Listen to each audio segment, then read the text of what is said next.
HR leaders, what's on your mind these days? Is it AI? Is it the economy? The talent market? Remote work? Retention? DEI? Pay transparency? New laws? Our 2024 Workplace Trends Report outlines how HR leaders are thinking about these challenges and what they believe will help their organizations overcome them. Want to find out what they said? Head on over to peoplemanagingpeople.com/Workplace Trends 2024 and download the report to find out. I think it's really just also setting the expectation, communicating the expectation for your managers. Recently, my CEO had said to me, I don't think so-and-so is doing one-on-ones with their employees. And I said, but have we ever told them that that's the expectation? So it's really kind of backing up and sharing, here are the norms about managing here.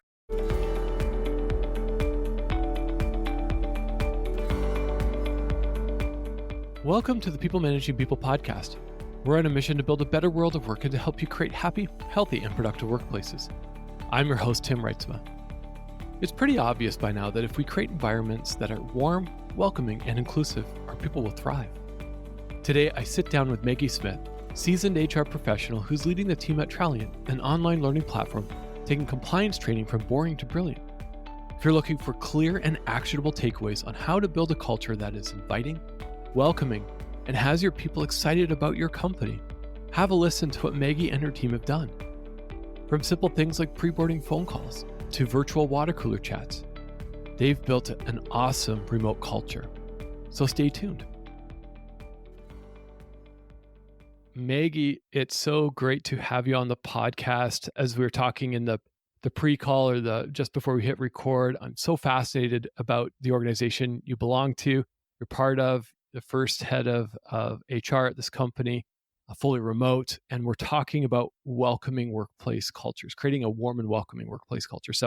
But before we get into that, why don't you introduce yourself and the company you work for, as well as what's top of mind for you these days? Sure. So my name is Maggie. It's great to be here with you, Tim, and nice to meet you. And so I am the VP of Human Resources for Traliant, joined the company back in April of 2021, and bring with me, it's sad to admit, but I think well over 22 years of human resources experience that I'm able to use all of it here at Traliant, which is great. That's phenomenal. And you were saying that the company has existed since 2016. And the first HR professional came in recently, like years later. And so how is that coming in as a first HR leader into a company, in a well-established company? It was great. It was really a good experience. I think employees were ready for it.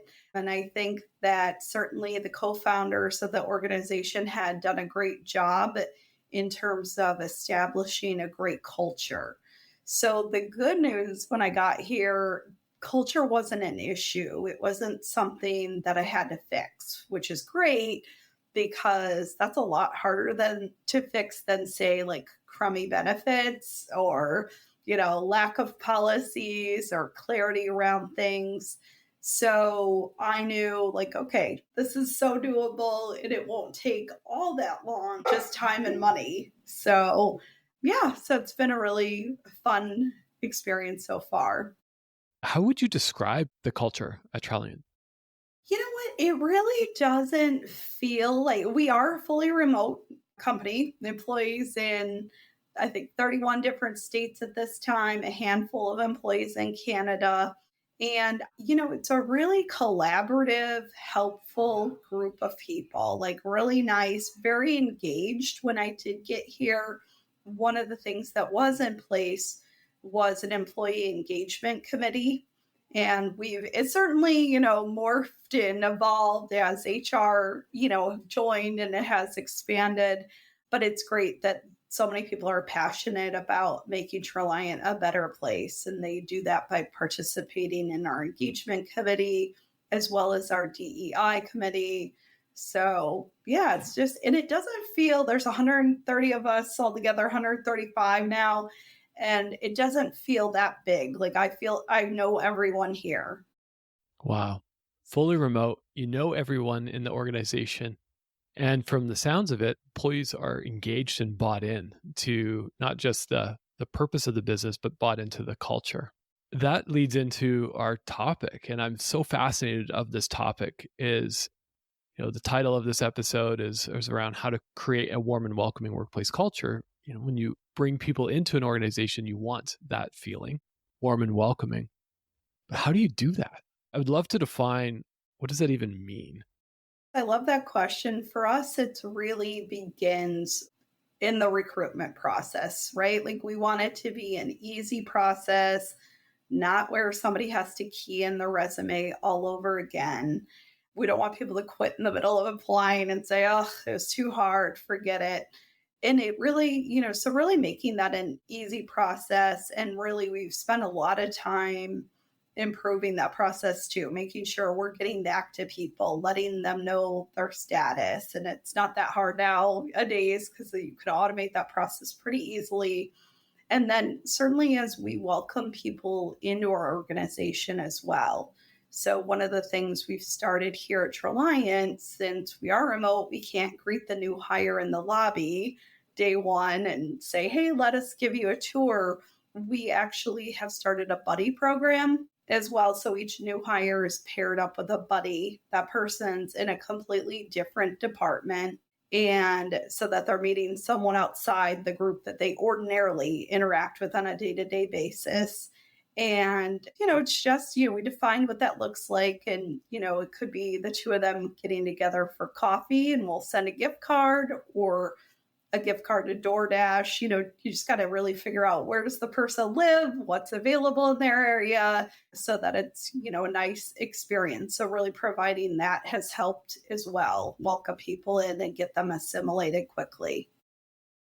Yeah. The last thing people want is, especially coming on board to a new organization, is, you have to be online somewhere at 9 a.m., but you don't have a link or you don't have even a computer to log into yet, or you're coming in completely like with a blindfold on, so to speak.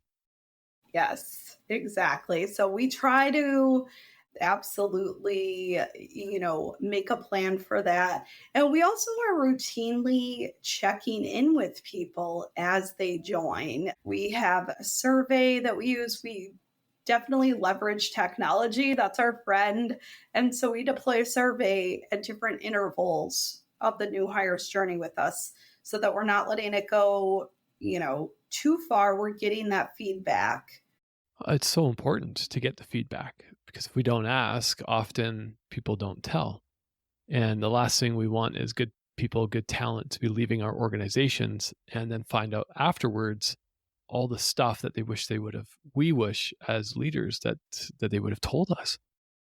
Exactly. Yes. So that's a great point, Tim. When I first joined Traliant, there was a change in the organization, right off the bat. And Andrew Rawson, our colleague, had indicated, okay, well, we're going to have this meeting next week and we'll just have everybody email you their questions in advance. And I said, Andrew, that's not going to work because I've been here 2 minutes. People don't know me. We don't have, I don't have the relationship yet.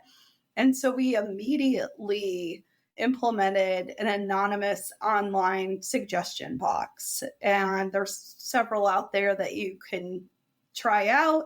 I use one called Suggestion Ox. There are many others.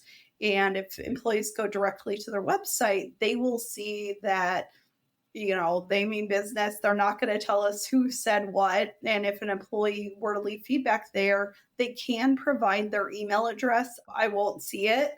But if they do that, I can at least reply through the platform to them. But other times, if we get, we had an anonymous question recently, and a lot of times we'll send an email out to the whole company like, hey, we got this question. We want to take a moment to address it because we don't know who, submitted it. So it's just important not only to get the feedback, but to close the feedback loop, to get back to people. Even if the answer is no, that's still an answer. So we want to do that for people. There's a few things that stand out to me. One is good on you for saying, hey, I've been here 2 minutes.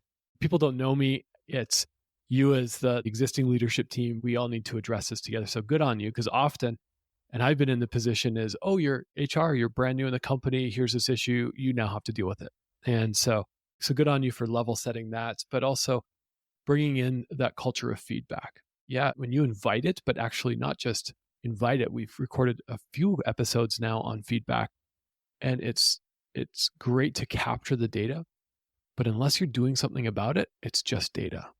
And I had an employee in an organization once that said, hey, you're capturing all of this, but nothing's ever being done about it. Right. Exactly. They're going to stop talking to you. Yes. Yeah. They're going to go to their friends or Glassdoor or somewhere online where you do not want them to go. Part of this conversation, we're talking about creating a warm and welcoming workplace culture. We've touched on a few things. I'd love to go deeper into a few of those things, but I'd also love to bring in the topic around inclusive workplaces, because I don't think we can have a warm and welcoming workplace culture unless there's inclusion. So what makes an inclusive culture?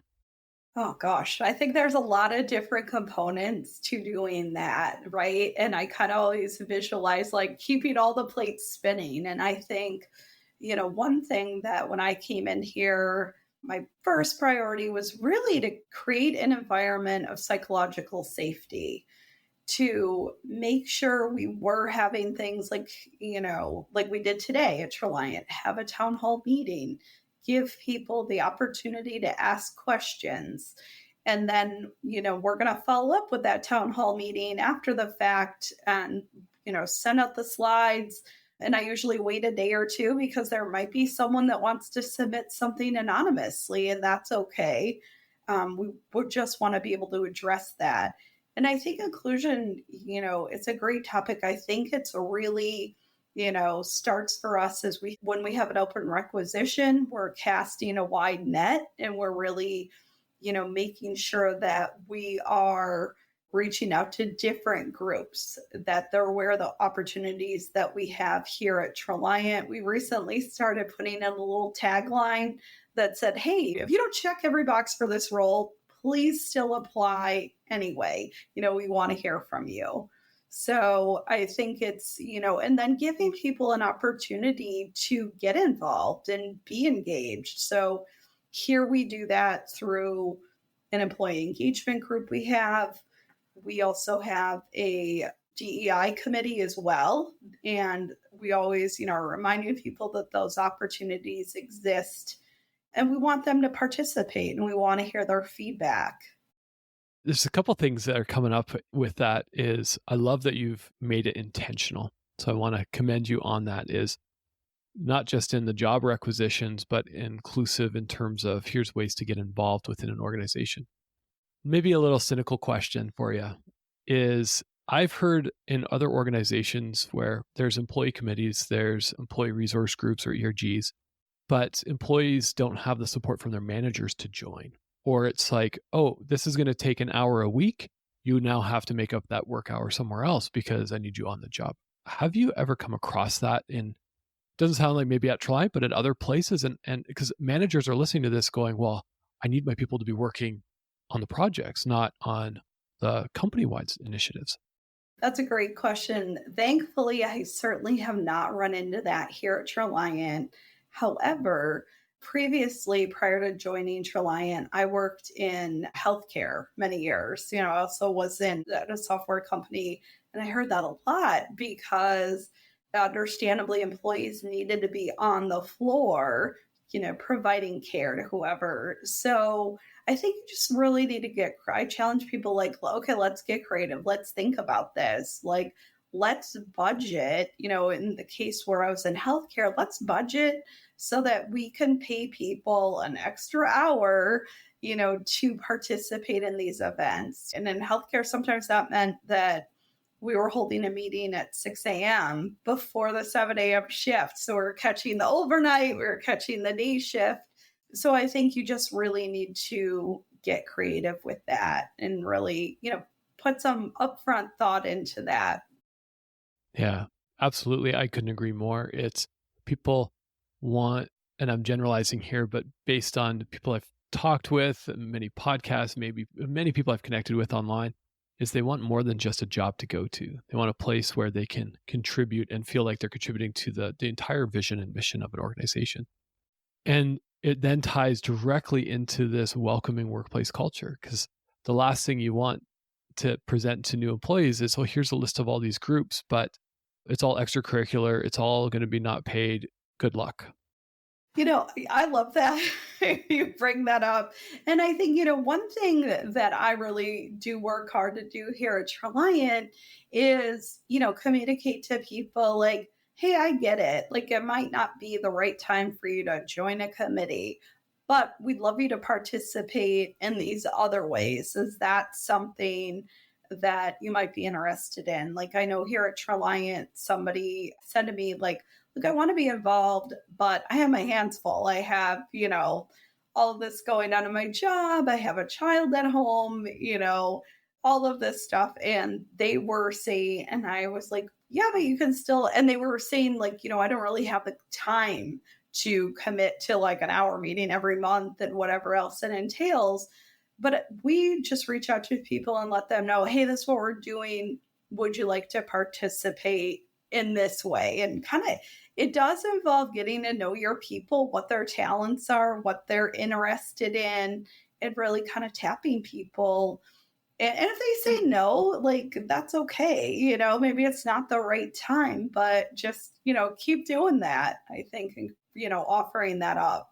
Yeah, it's important to offer it up. It's there. Timing might be not right, but it's still there. It's not going away. It's not a, hey, welcome to the company. Sign. It's not like you're going to university and you see like 600 clubs that you can join, but you have to join within the first 2 weeks. Otherwise, you're not in. It's like, we're here for the long haul and you're welcome to join at any point.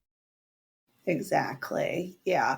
And one of the things that we are, here, we have a great opportunity is that, I think our work is almost shifting to a synchronous culture, right? Like, we're very flexible, but,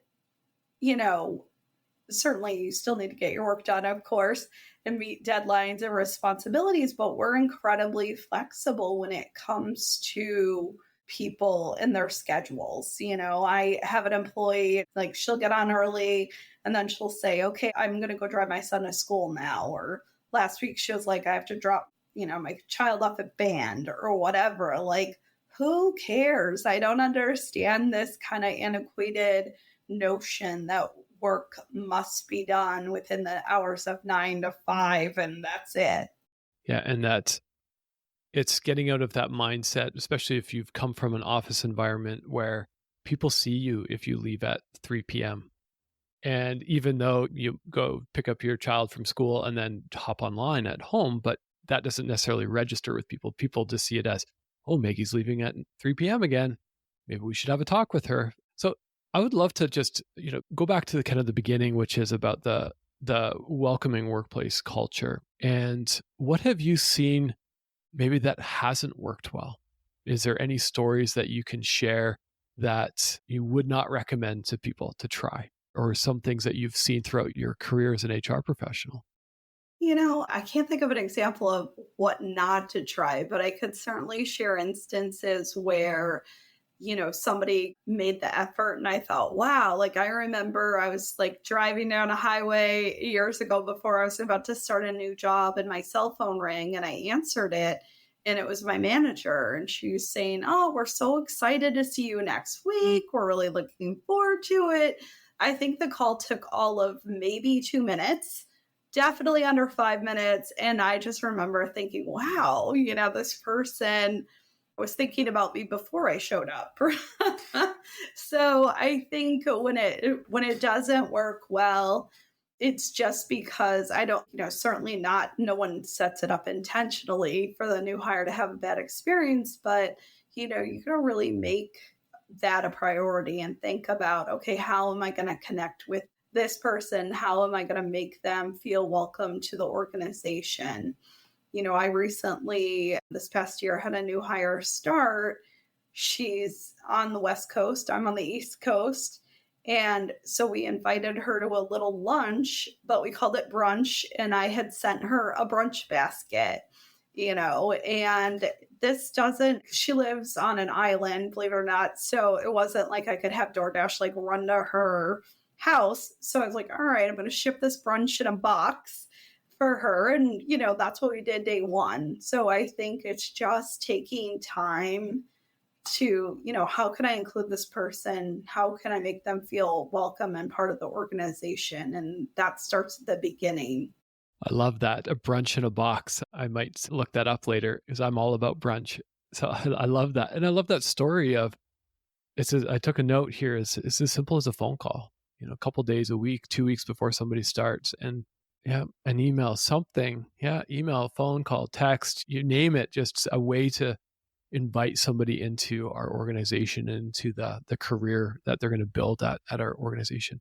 How do you keep that going though? Because I've heard of great onboarding experiences, and then it seems like, okay, well, we're going to, send you a brunch in a box on day one, and then we'll talk to you maybe next week. Or what other rituals could we be exploring, or should we be exploring to foster this welcoming culture? Because it's not just you're on probation or whatever your workplace has. We just need to keep that welcoming, but it's welcoming and warm throughout your whole tenure there. Yeah, I think, one thing, John, our CEO, he is great to work with, and this is a priority. So for him as well, which is amazing. So one of the things that we're doing in less than 2 weeks, we're definitely, investing time and resources to train our managers too. I think, like I said, no one sets out to be like not thoughtful, but I think like not everybody knows how. I think it's really kind of, for me, I call it adopting a hospitality type mindset that you're going to extend towards that person. And it's really, making an effort, certainly throughout their tenure, as you said. So, here, when somebody joins Traliant, HR has, an HR onboarding where we kind of talk about, okay, here's the norms of the company, here's this. We tell them about our programs, and then we invite them, to those programs. And we tell them, hey, we're going to invite you. You might be busy learning your new job, and that's cool, but we just want you to know what's going on. And I think also hosting a town hall meeting is really, important. Like we just did that today. We try to do it probably every 4 to 6 weeks. Yeah, I think we were a little late this time. It felt like it might have been 8, but we try to routinely, let people know, hey, here's how the company's doing. How are you doing?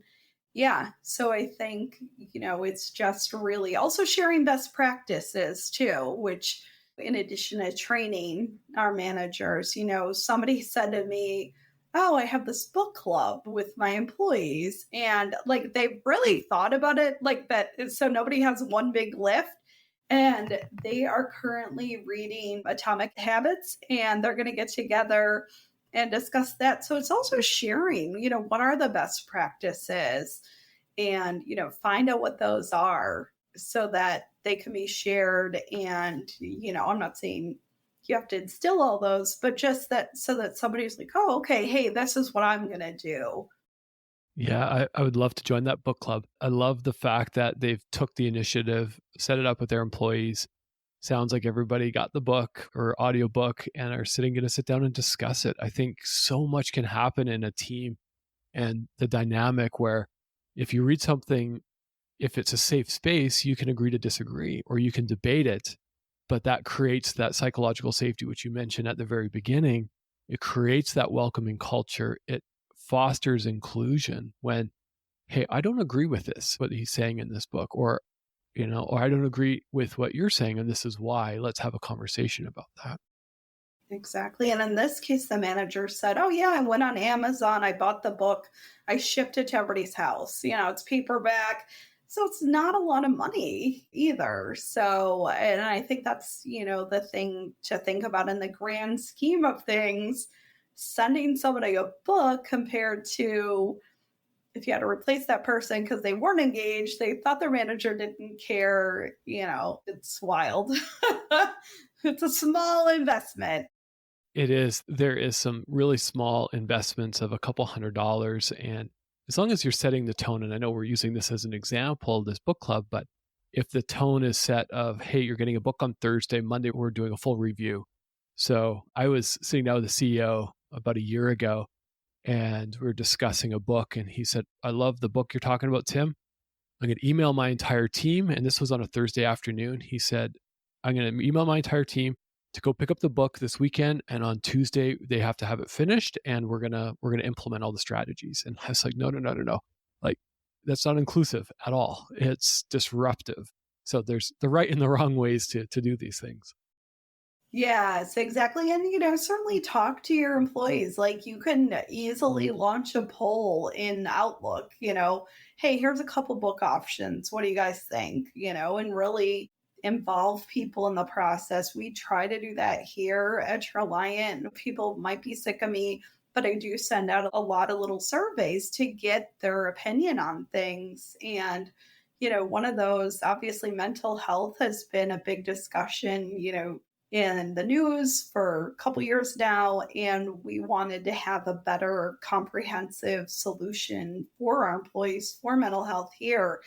And I remember speaking with our CEO, and we were trying to solve this problem together. And then we just started laughing and said, imagine if we're the only two people in the company that really care about this.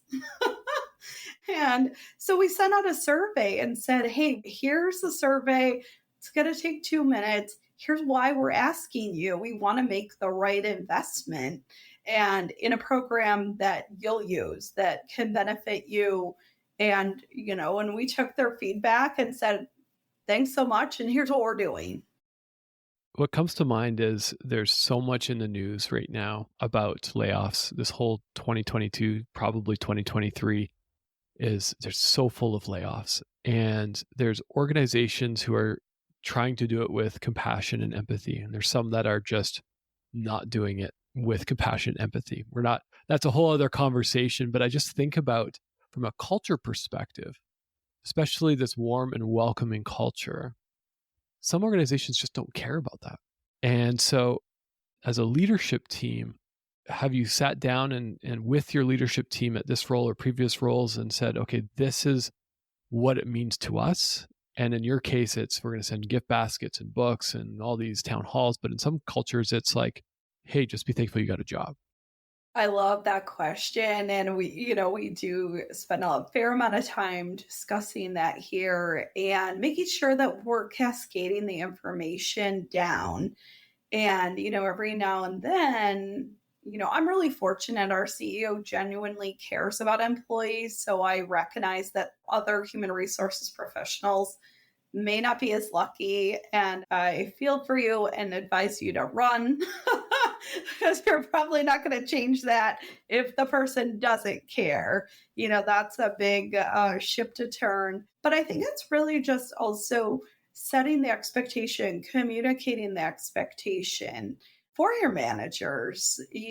Recently, my CEO had said to me, I don't think so-and-so is doing one-on-ones with, their employees. And I said, but have we ever told them that? That's the expectation. So it's really kind of backing up and sharing and, here are the norms about managing here. And, and communicating them repeatedly, keeping those alive. Certainly. So I think, it's just really kind of keeping it top of everybody's mind. The word that comes to mind is intentional. We hear about workplace culture, defining what your workplace culture is, owning it and being intentional about it. If your workplace culture is we're just a bunch of people who just don't care and we're working for a paycheck, then own it. Don't try and paint it as something different. Just that's what you are. But at your organization, it's not that. It is, yes, you're here for a paycheck. At least maybe I'm paraphrasing this, but we have intentionally decided to create a warm and welcoming culture focused on inclusion, focused on D&I. And I think for people who are listening, it's so important whether you're a leader or a manager in HR, you can't just rely on if your executive team is not doing it or if HR, hope HR is trying to influence this, but if that's not happening, if you're leading a team of people, be intentional about the culture you're creating in your team. Create that warm and welcoming culture. Create a place that you yourself would want to go to. Does that make sense? Yeah, absolutely. And we really, work hard at that. And, you know, our CEO, like I mentioned, he had joined the organization shortly after me. It was in June of 2021. And he really is respectful of people's time off here, like nights, weekends, vacation, holidays, and, had conveyed that. One day I said, I don't know that everybody realizes that, though. Like, I know your team knows, but what about the other people managers? And he said, that's a good point. And he sent out an email to the entire company that said, hey, this is my expectation. And if you want to work on the weekend, okay, I hope you don't have to, but let me show you how to use delay send so that way you can have it queued up to go out on Monday morning and you're not disrupting other people who might be trying to enjoy their weekend. So I think it's just thinking those things through. We're creating training, we're not saving lives here. So nothing's that urgent that we need to get the word across on a weekend or night or anything like that. Oh, I love that. Well, Maggie, as we kind of look to wrap up our conversation around this topic, somebody who's listening, somebody who maybe driving to work or on transit or headed home or, is taking a break during their workday, what is one thing that they can do to strive to create this warm and welcoming culture? What is that one thing? And I know we're speaking to a very different various personas, but, at a high level, what could we be doing to influence that change in our organization? There's so many that come to mind. And I know you only asked for one, so I'm going to narrow it down and go with one. And I think it's really making sure, get to know your people too. When you hire them, when you bring them on board, ask the question, what matters to you outside of work?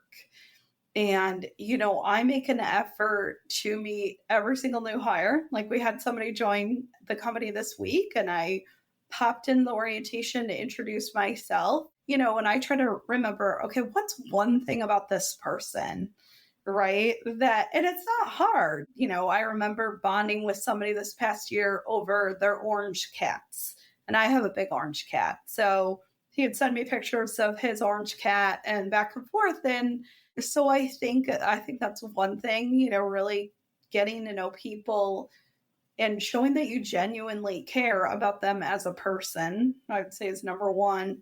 Another thing we just did here at Traliant for this kind of welcoming culture, as I mentioned, we are fully remote. So what we did, we used Teams here at Traliant, and we created a virtual break room that we launched.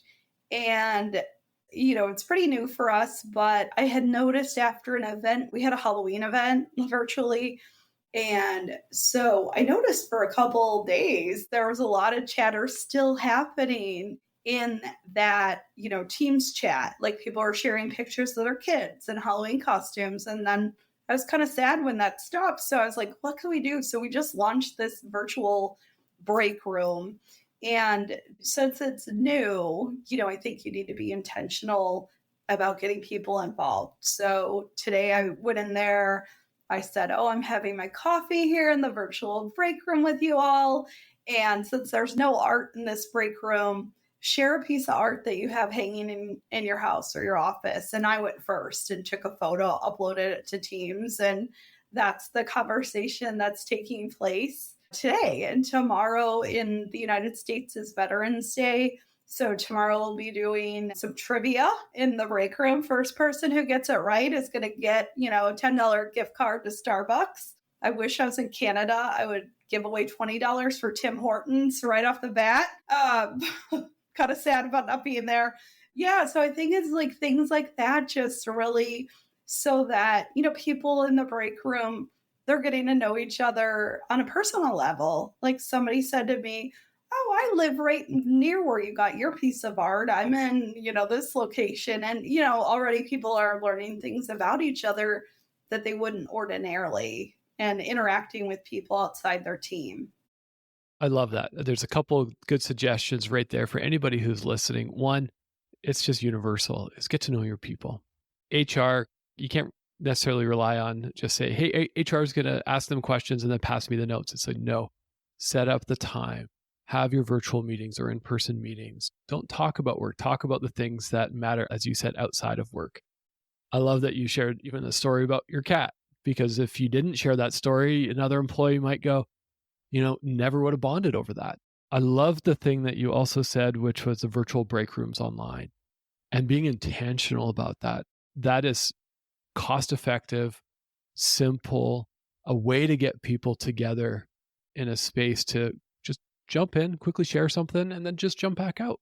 And it's not distracting, it's not time-consuming, but it drives connection, which is another theme that I'm seeing through this conversation.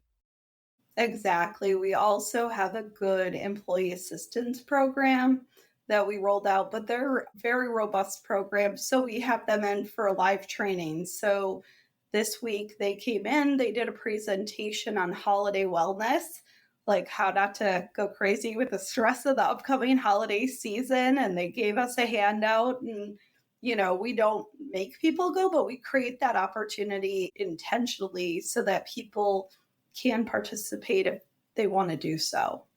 I love that. Well, Maggie, it is a pleasure to connect with you, to talk with you. You've also shared an article on our website. You participated in the Build a Better World of Work interview series. Thank you for that. For those who are listening and they want to know more about you or have questions about how you've intentionally designed the culture there, how can people reach you? Yeah, just hop right on LinkedIn. I'm on LinkedIn, Maggie Smith. There's probably a couple thousand of us, but I am in Richmond, Virginia, if that makes it a little easier. I could also be reached at maggie.smith@traliant.com. Perfect. And we'll put those links into the show notes as well. So if you do have questions or intrigued about some of the programs that we talked about to really drive this and create a warm and welcoming workplace culture based on that foundation of inclusion and connection and intentionality, you can head to peoplemanagingpeople.com and we'll have the links there. And so thanks again, Maggie, for coming on. And for those who are listening, I always value your feedback. Please send me an email to tim@peoplemanagingpeople.com. And if you have ideas for future episodes, we always love to hear that as well.